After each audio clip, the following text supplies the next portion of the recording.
أعوذ بالله من الشيطان الرجيم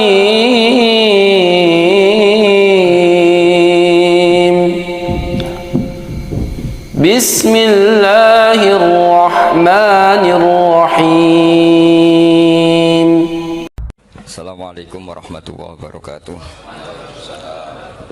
Rabbi syrah li sadri wa yassir li amri wa hlul 'uqdatam min lisani. Allahumma shalli wa sallim ala sayyidina Maulana Muhammadin wa ala alihi washabihi ajmain, amma ba'du. Yang sangat saya hormati Kiai Haji Raden Najib Abdul Qadir, wonten Kiai Haji Hamid Gusdar, teman lama saya Pak Tarom Busro yang sudah melanggar perjanjian. Semoga dimaafkan Allah, meskipun saya tidak memaafkan. Karena Allah lebih baik ketimbang saya, jadi tentu Allah itu mudah memaafkan. Tapi kalau manusia itu susah, sehingga saya bisa maafkan kalau dia masuk surga. Kalau tidak ngajak saya itu tak tuntut itu. Terus kedua, sholat hajatnya Pak Mustaqim itu makbulah, jadi tidak akan saya gojlok. Ya, cuma tetap saja alamat saya Rembang, bukan Demak.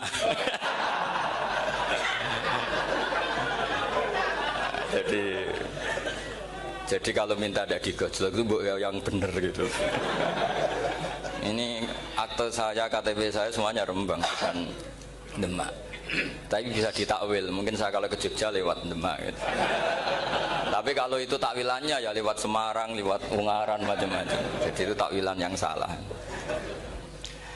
Jadi begini, saya tadi tanya sama Gus Dar, ini maunya alumni itu apa? Ingin yang apal tetap apal, apa ingin yang apal tetap tidak apal? Karena sebetulnya zaman apalan juga sudah ada apal, karena kalau naik yang bawah hilang, naik lagi bawahnya hilang lagi. Nah ini sebab penting daripada mikir tadi ngadepi apa itu 4.0 itu malah pusing zaman. Karena itu ilmunya dosen. Kalau ilmunya wali itu zaman seperti ini sudah kehendak Allah, mau diapain gitu. Jadi dosen itu senengannya ruwet. Itu sudah hobi. Allah itu kalau bikin masalah itu sudah menyiapkan obatnya, itu pasti. Dulu Nabi punya tantangan sendiri. Agama ini pernah ditinggal Wali Songo, ditinggal Mbah Munawir, ditinggal Bali Maksum, ditinggal Mbah Abdul Qadir, tetap jalan. Padahal yang meneruskan ya orang-orang nggak jelas seperti ini. Kalau turus pesantren yang paling melanggar ya bosan jadi kiai ingin jadi profesor, bukan kita ya.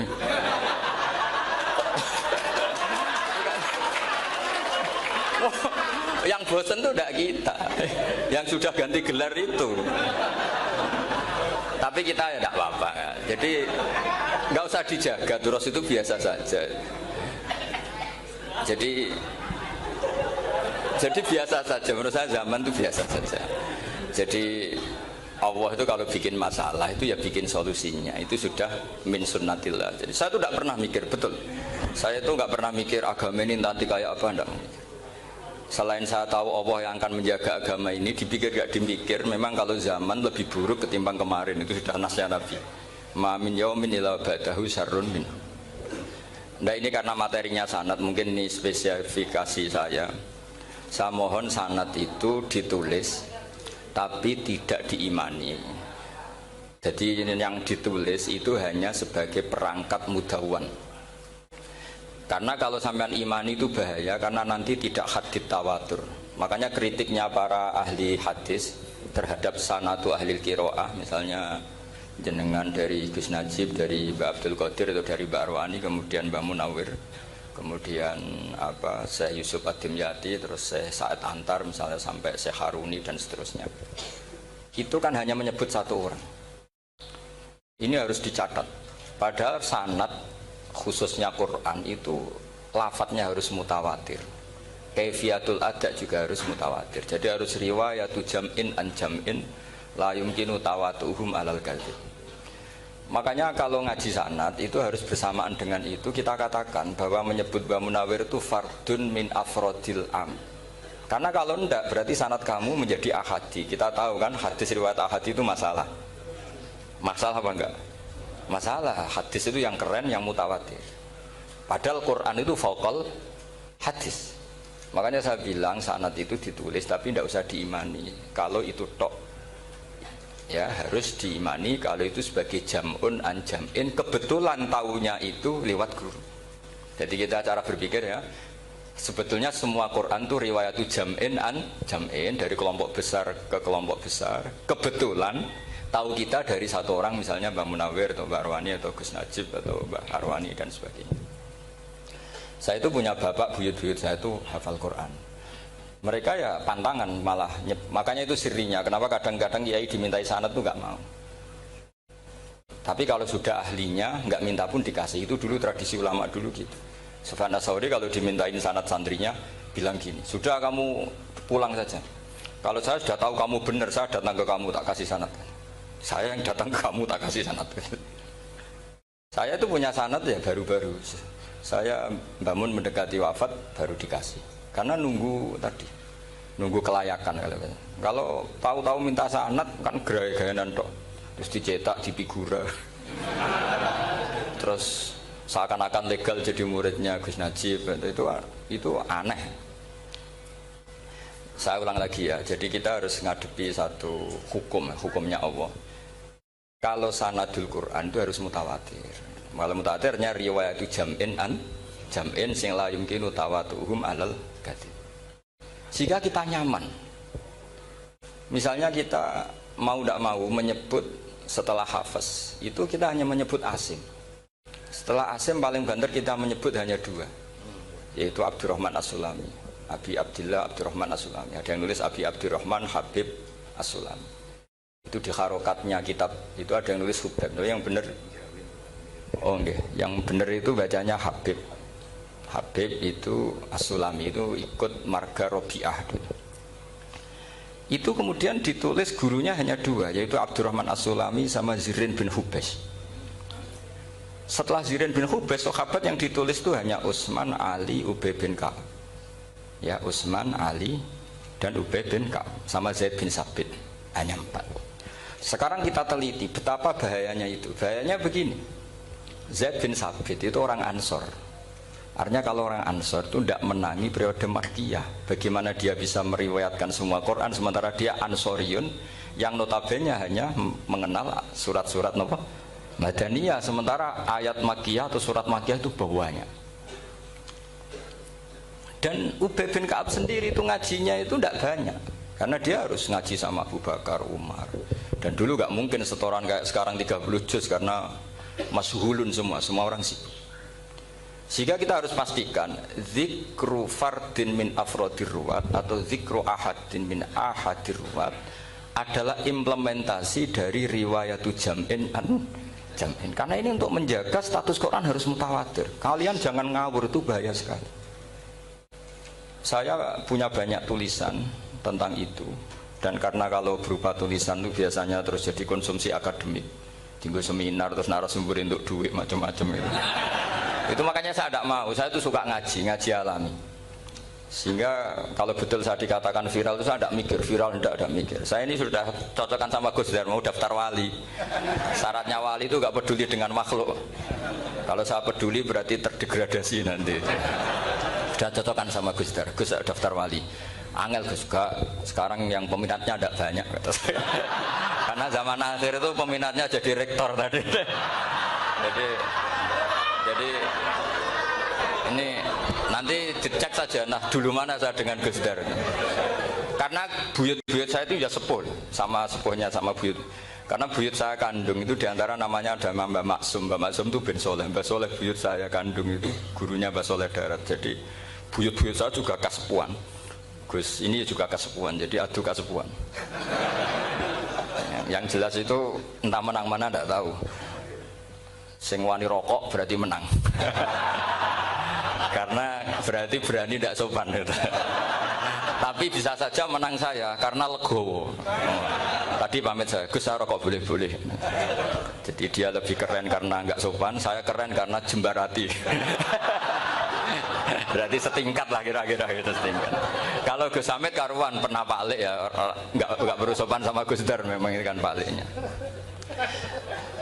Saya teruskan ya. Jadi anak-anak alumni Al-Munawwir ini yang mau dimaui apa lanyah Qurannya, apa tadi dakwah tadi tafakuh. Saya juga nggak paham yang dimaksud Pak Mustaqim itu. Karena apa ya?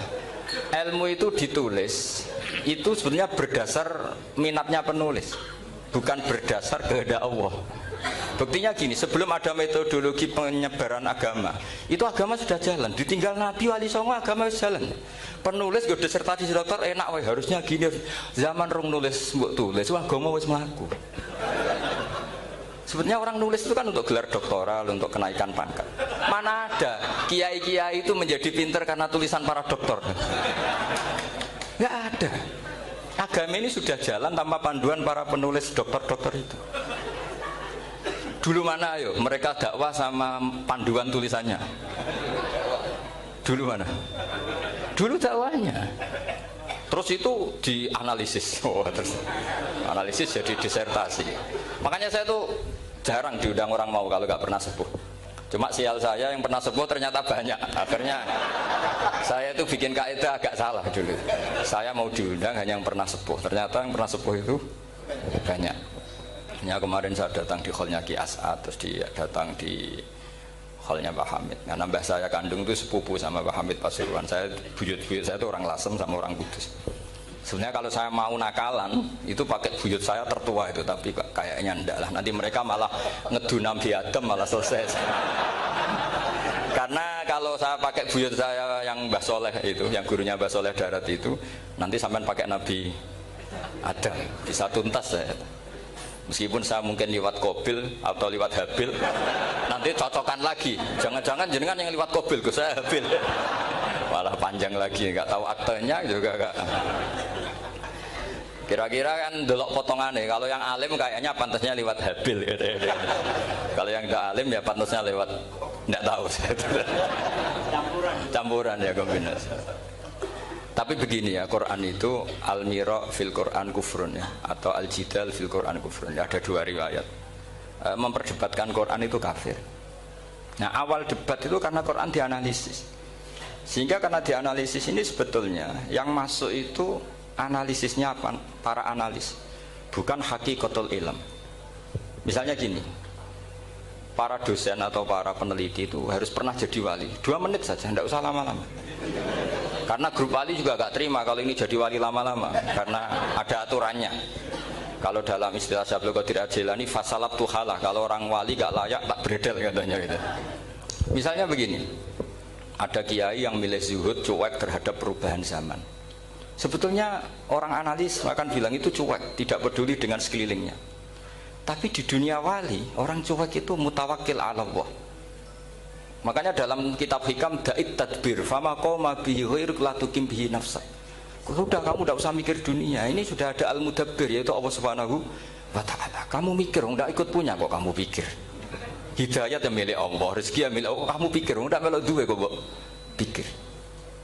Sehingga ketika dianalis ini orang yang cuek, antisosial atau tidak punya kesolehan sosial, kalau mereka ngamati orang-orang soleh yang tertutup itu, padahal ini adalah orang yang dekat Allah. Karena sudah makomnya makom apa? Tajrid. Tapi dianalisis meninggalkan apa? Sosial. Lah yang pro sosial, misalnya yang dosen, yang ceramah di mana-mana, dianggap peduli sosial.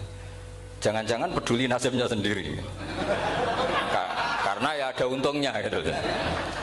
Makanya seperti ini kalau nuruti begitu-begitu itu tidak ada selesainya. Maka kita harus ngomong sesuai hakikatul amr. Bahwa anak abdun soro fakhri dimna fakri. Jadi kita ini selalu hambanya Allah. Yang menjadi kebanggaan kita adalah mulazamatul fakr, bahwa kita selalu butuh Allah, baik diucapkan maupun tidak. Dan itu ilmunya para wali. Jadi khawatir saya kalau alumni-alumni Al-Munawwir ini menjadi korban analisa-analisa para analis yang belum pernah jadi wali. Itu biasanya metodenya Masya Allah. Misalnya metode hafalan cepat. Indonesia tuh Islamnya moderat. Terus kita cari dari kelompok 73 ini mana yang moderat. Apalagi Islam Nusantara ini kelompok keberapa lagi kan, terus bingung secara referensi. Nggak apa-apa, kita jadikan hiburan istilah Islam Nusantara, Islam moderat, Islam ekstremis, Islam, jadikan hiburan. Tapi tidak merubah ilmu kita yang mau rusak dari Rasulullah SAW, yaitu bahwa umat ini hanya terbagi 73. Itu ada riwayat mengatakan 72 masalah, yang satu benar. Tapi ada riwayat kebalikannya, 72 itu benar, yang satu salah. Itu di dunia ilmu hadis diperdebatkan kuat mana riwayat itu. Tapi karena kita ini terlalu mengkonsumsi orang yang nggak ahlinya, ya sudah sepihak tadi kita hanya menguatkan riwayat yang 72 masalah, yang satu benar. Tapi pertanyaannya, kuat mana dua riwayat itu? Kita yang ahli sunnah itu baca beberapa teks hadis, itu banyak ahli hadis yang mendukung dua-duanya. Nah, padahal logikanya secara ilmu wal hadis idza tatarraqahul ihtimal saqata anhul istidlal, ya kalau ihtimalnya banyak ya sudah nggak usah dipakai dalil. Tapi kan kita ndak etis ya, karena guru-guru kita juga pakai dalil itu. Tapi sebetulnya di sarah-sarah itu dijelaskan. Apalagi di kitabnya Habib Muhammad bin Abdillah Al-Haddar, mertuanya Habib Zain bin Smith, juga mertuanya Habib Umar Hafid. Beliau termasuk orang yang setuju 72 itu benar, yang satu yang masalah. Ketika ditanya siapa itu Az-Zanadiqah, orang-orang yang zintik. Yang satu kebalikannya, 72 masalah, yang satu benar, siapa itu Ahlu Sunnah wal Jamaah. Nah, kalau kamu mau neliti secara serius, lafaz-lafaz seperti itu polanya sama. Semua ilmu ada pola seperti itu. Misalnya di Quran ada istilah fi yaumin kana miqdaruhu khamsina alfasana. Ada istilah lagi ka'alfisanatim mimma ta'udun. Itu kan hitungannya beda jauh, yang satu 1000 tahun, yang satu hanya 50 khamsina alfasana, 50 ribu tahun. Ngitungnya gimana? Ngitungnya gampang saja kalau kita tidak punya tradisi menganalisis. Ketika Abdullah bin Abbas ditanya, lalu ke alfasanatin maknanya apa? Khamsina alfasana maknanya apa? Ya yaumun aradahu, wah itu hari yang dikehendaki Allah. Kamu tidak perlu tahu. Memangnya kalau kamu tahu terus mau apa? Itu kan memang satu ilmu, karena dulu orang itu nggak perlu istighol bima la ya'nihi, tidak perlu sibuk dengan sesuatu yang nggak perlu tahu.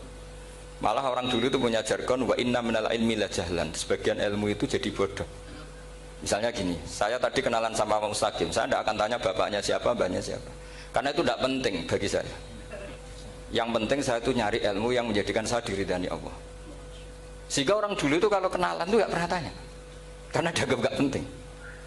Itu makam sama, kamu tahu 100 tahun itu apa, atau 50 tahun itu apa, 1000 tahun apa, itu tidak penting. Jawab Abdul bin Abbas, wasal amma yurdika, kamu tanya apa yang menjadi ridhonya Allah Ta'ala. Sehingga ketika orang dulu cuek, kenalan kok tidak ditanya bapaknya asalnya mana, mereka itu apa ya, konsisten dengan konstitusi min husni islamil mar'i tarkuhu malayani. Tapi para analis, wah ini tidak familiar, kenalan kok dingin-dingin saja, orangnya dingin, pasif. Ini tidak pasif, ini tarku malah yaknihi. Jadi gak sambung, memang calon wali sama calon rektor itu tidak sambung. Jadi memang gak sambung, cara berpikirnya beda. Makanya saya mohon ini apa ya, ya itu tadi saya sudah cocokkan sama Gus Dar. Jadi kalau kamu daftar ya monggo. Nanti saya tidak tahu yang nanti jadi ketua saya Pak Gus Dar, tidak tahu saya. Jadi, ya saya teruskan ya tentang sanad ya, karena ini yang ditulis di materi ini sanad. Saya mohon sekali, sanad itu kamu yakini sebagai fardun min afrodi dzalikal jam'i. Karena sekali kamu punya sanad ahad itu merusak Quran. Karena hadis ahadis saja masalah, apalagi Quran. Dan Quran definisinya adalah lafadz sing mangkul ilaina bit tawatur. Ada kata apa? Bit tawatur. Makanya saya itu kalau nulis ya minhum, jadi harus ditambahi minhum. Di antara sahabat yang diambil tadi Abdurrahman As-Sulami sama Zirin bin Hubes adalah Ali, Utsman, Ubay bin Ka'ab, Zaid bin Sabit. Tapi itu mesti ada yang hilang banyak. Sampai hitung saja secara logika ya. Dan ini pasti benar, nggak mungkin benar tapi pasti benar. Ada ayat sing nazalat fi Abi Bakrin, tentu Abi Bakar lebih tahu. Kayak masalah hijrah. Mesti jelas la tahzan isqala li sahibihi la tahzan innallaha ma'an. Ada ayat yang jelas tentang Aisyah kayak hadisul ifki. Innalladzina ja'u bil ifki usbatum minkum la tahsabu syarral lakum bal huwa khair. Itu jelas Aisyah lebih tahu. Ada ayat yang turun tentang Umar, yaitu tentang Asra Badrin. Laula kitabum minallah sabaqa lamassakum fima nadabun terus. Ada ayat yang lebih spesialnya Utsman. Sekarang cara disiplin ilmu harusnya kita talaqi dzalikal lafzi atau talaqi riwayah fi hadisil ifki an Aisyah wa fil hijrah an Abi Bakar. wa fi riwayatil farqi bainal haqqi wa bainal batil dari Umar, karena ya ayyuhan nabiyyu hasbukallah wa man ittaba'aka minal mu'minin, itu asbab nuzulnya Umar. Ali tentang ayat hadani khosmani ikhtasamu fi rabbihim, itu jelas nazalat fi Ali. Secara disiplin ilmu, kalau kamu ingin disiplin riwayat, harusnya sanadnya seperti itu. Makanya kalau Aisyah dibantah tentang hadisul ifki, ayat itu turun tentang saya. Jadi ilmu saya, kata Aisyah, nggak merah kalah dengan kamu. Tapi kita tetap saja pakainya. Makanya Abdullah bin Mas'ud itu masyhur, nggak terima dia disejajarkan dengan Zaid bin Sabit. Ketika dia tidak termasuk tim lajnah untuk rasam apa? Utsmani, dan dia nggak mau memang. Itu Utsman coro sekarang dimaki-maki, kamu melibatkan Zaid bin Sabit. Yang saat saya sudah bela Nabi, dia masih di rahimnya orang kafir katanya. Karena Zaid bin Sabit ini junior sekali, bukan sekedar junior tapi junior. Terus kata Abdul Nasir, saya ini sadisu sittatin fil Islam. Saya itu masuk Islam ketika orang Islam tinggal baru 6. Disaingi orang yang Islam kemarin katanya. Nggak mau dia. Dan itu bukan keangkuhan tapi profesional. Ya tadi harusnya kita mikir kenapa sanad Quran hanya lewat orang-orang yang notabene ansoriyin. Mestinya kan nggak menangi periode surat-surat apa? Makkiyah. Maka kita butuh menyebut banyak sebetulnya. Maka saya mohon meskipun tulisannya hanya Ali, Utsman, Ubay bin Ka'ab, Zaid bin Sabit, di hati kamu tetap minhum apa? Di antara sahabat yang kebetulan mudawwan terbukukan itu. Karena ini bahaya kalau dalam ilmu riwayat, karena Quran harus riwayat itu jam'in anjam. Saya beri contoh betapa pentingnya orang-orang yang enggak ahli ilmu. Orang enggak ahli ilmu tapi barokahnya tawatur. Tawatur itu ya mutawatir. Meskipun harus lewat mungkin takdirnya medsos atau TV atau mubalek atau orang enggak jelas-jelas, enggak apa-apa, sementing ila darujatid tawatur. Pernah ada seorang khotib, masyhur itu cerita itu. Saya punya kitab yang dikarang oleh orang alim tapi jenisnya jenis peneliti. Meskipun nanti pas analisisnya saya juga agak setuju, tapi ya riwayatnya saya setuju. Itu ada orang khotib baca ayat wala tangkihul musyrikati hatta yu'min wala amatum mu'minatun khairum min musyrikati walau ajabatkum. Dia masih baca wala tangkihul musyrikina hatta yu'minu, masih baca bi fathita karena depannya bi fathita, belakangnya juga fathut ta. Maka maknanya menjadi gini, wala tangkihu lan ojo nikah sira kabeh, karena ini mutaaddi yang ila mafulin wahid. Kowe ojo nikah sira kabeh lanang, karena ingkaha atau ya ingkahu. Karena wala tangkihu berarti la tangkiha, la tangkihu. Berarti khitabnya pada jamak mudzakkar salim. Wahai para lelaki muslim, kamu jangan nikahi lelaki musyrik. Wah itu si Arabi itu tersiksa. Hebatnya apa dawuhnya Allah kalau bakas sekelas itu? Gak usah dilarang, yang mau minat tuh siapa? Karena maknanya jadi wala tangkihu, kalian para orang Islam lelaki jangan menikahi lelaki musyrik. Sing pengen nikahi Donald Trump ya sopo kan gitu. Mbok ndak usah dilarang ya kita ndak akan menikahi. Nah, kebetulan yang pinggirnya khotib ini orang alim. Jare sing alim iku khotibe sing goblok. Asline ayate ra ngono. Ayate gimana? Itu bidomita wala tungkihu. Ketika wala tungkihu maknanya menjadi benar, karena wala tungkihu lan ojo nikahno sira para wali, khitabun lil auliya, bukan khitab pada lelaki tapi khitabun lil auliya. Wala tungkihu lan ojo nikahno sira kabeh ayuhal auliya, para wali-wali, banatiku meng anak wedok sira kabeh, ojo mbok nikahno al musyrikina ing lanangan musyrik. Berarti di sini menjadi pelarangan para wali yang punya anak putri. Wali dilarang menikahkan anak putrinya ke lelaki musyrikah. Jadi itu kamu kalau ngaji itu jangan sembrono, jangan pas kiai ini ngantuk wala tangkihu lolos terus dapat sanad wala tangkihu. Oh saya pas setor ya nggak ditegur, nggak ditegur itu kemungkinannya kan dua kiainya tidak pati dengar. Paham ya? Atau kamu ngawurnya pinter sehingga nggak konangan, nyerobot saja. Tapi bagi kita ahlul ilm itu fatal betul, sehingga orang-orang ahlul ilm itu mesti mengharokati sekian mawadi uzalal istilahnya. karena bahaya. Jadi saya ulang lagi ya, mestinya bacanya wala tangkihul musyrikati hatta yu'min bi fathita. Itu betul, wala tangkihul lan ojo nikah sira kabeh lanang Islam, ojo nikah al musyrikati ing wadon perempuan musyrikah. Tapi kalau yang kedua harus dibaca bidomit ta wala tungkihu lan ojo nikahno sira kabeh para wali ai banatikum maf'ul bih awal dibuang ing anak wedok sira kabeh ojo mbok nikahno al musyrikin. Tapi sekali dibaca walantangihu maka kualitas maknanya itu seperti tadi. Wahai para lelaki mukmin, jangan nikahi lelaki musyrik. Makanya si Bedui ini tanya, apa betul itu kalamu? Iya. Masa Allah ngendikan sekacau itu? Kecewa dia. Masa ada ayat Quran yang dipuji-puji Jamiul Kalim, kemudian kualitasnya seperti itu? Dari wong alime, yo khotibe sing goblok orang ngono. Artinya apa? Ketika Quran dibaca secara salah, entah makhrajnya, entah halafatnya atau harokatnya, ini Arabi saja tahu. Karena Arabi pun punya adzauqus salim. Karena adzauqus salim tidak didominasi para mukri atau para kiai atau para ahli Quran. Orang yang salimatuz dzauq juga bisa. Sehingga pernah ada seorang khotib juga, ini cerita-cerita Bedui. Orang khotib pidato khutbah, fawarabbis sama'i wal ardi innahu lahaqqum mislama annakum tantikun. Demi Tuhannya langit dan bumi, bahwa apa yang dijanjikan Allah pasti terjadi. Lahaqqun itu maknanya terjadi. Itu si Arabi tadi langsung tanya ke khotib, Pak khotib, mang dalladzi akhdobal jalil hatta alja'hu ilal yamin. Siapa yang bikin Allah murka sehingga Allah terpaksa sumpah? Mana orangnya? Karena kalau dalam tradisi balaghah, sumpah itu sudah tersinggung. Misalnya saya punya utang sama Gus Dar ditagih hari ini, hari Selasa. Gus utangnya bayar, paling saya bilang, nggih Gus sesuk. Ketika sesuk ditagih lagi, nanti Kamis ditagih lagi. Kalau saya mulai tersinggung pasti wawahi. Jadi orang kalau sampai sumpah itu bukti apa? Tersinggung. Karena kalau dalam balaghah disebut kalau mukhatab tu khaliyadz dzihni tidak usah taukid. Tapi kalau mulai mutaraddid agak ragu dikasih taukid. Kalau banget nggak percaya nih dikasih sumpah. Itu mesti terusannya duga.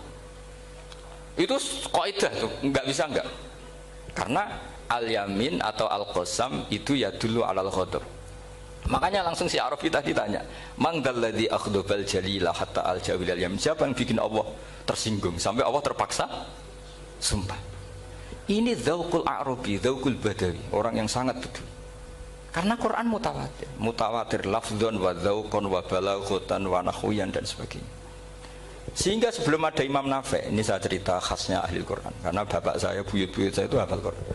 Dulu ketika bapak saya tadi Mbah Munawir sampai berapa? 98% ya yang hafal Quran, era anak tadi. Era anak itu 98%. Ya dari jenengan tadi. Jadi dulu bapak saya nasihati saya hafal Quran itu lucu, nasihatnya gini dok. Aku hafal Quran, mbahmu buyutmu hafal Quran. Yes, ojo kepaten obor. Nak kowe rapal itu sebenarnya alasannya anakmu rapal gampang, wong bapak ya rapal. Putu luwih gampang meneh. Wong bapak mbah ya ora. Maka anake wong alim rapal Quran atau orang alim itu kriminal pertama yang menjadi sunatan muttaba. Karena itu mau melegalkan anaknya punya alasan kan. Coba kamu alim, terus anak kamu udah alim. Terus kamu, "Cung kowe kudu alim kok mbahmu." Lah bapak gimana bapak? Kan pusing. Jadi sebetulnya dzurriyyah ada alim itu mesti salah ini, salah pas depannya ini. Makanya saya itu tak angen-angen bener bapak saya. Bapak saya itu ya akrab sama Gus Najib, sering semaan bareng dulu. Jadi misalnya bapak saya ada hafal Quran, coba mau pede nasihati saya suruh hafal gimana alasannya? Kan nggak punya alasan. Subhanallah wa bihamdihi adada khalqihi wa ridha nafsihi wa zinata arsyihi wa midada kalimatihi. Subhanallah wa bihamdihi adada khalqihi wa ridha nafsihi wa zinata arsyihi wa midada kalimatihi. Subhanallah wa bihamdihi adada khalqihi wa ridha nafsihi wa zinata arsyihi wa midada kalimatihi. Subhanallah wa bihamdihi adada khalqihi wa ridha nafsihi wa zinata arsyihi wa midada kalimatihi. Subhanallah wa bihamdihi adada khalqihi wa ridha nafsihi wa zinata arsyihi wa midada kalimatihi. Subhanallah wa bihamdihi adada khalqihi wa ridha nafsihi wa zinata arsyihi wa midada kalimatihi. Subhanallah wa bihamdihi adada khalqihi wa ridha nafsihi wa zinata arsyihi wa midada kalimatihi. Subhanallah wa bihamdihi adada khalqihi wa ridha nafsihi wa zinata arsyihi wa midada kalimatihi. Subhanallah wa bihamdihi adada khalqihi wa ridha nafsihi wa zinata arsyihi wa midada kalimatihi.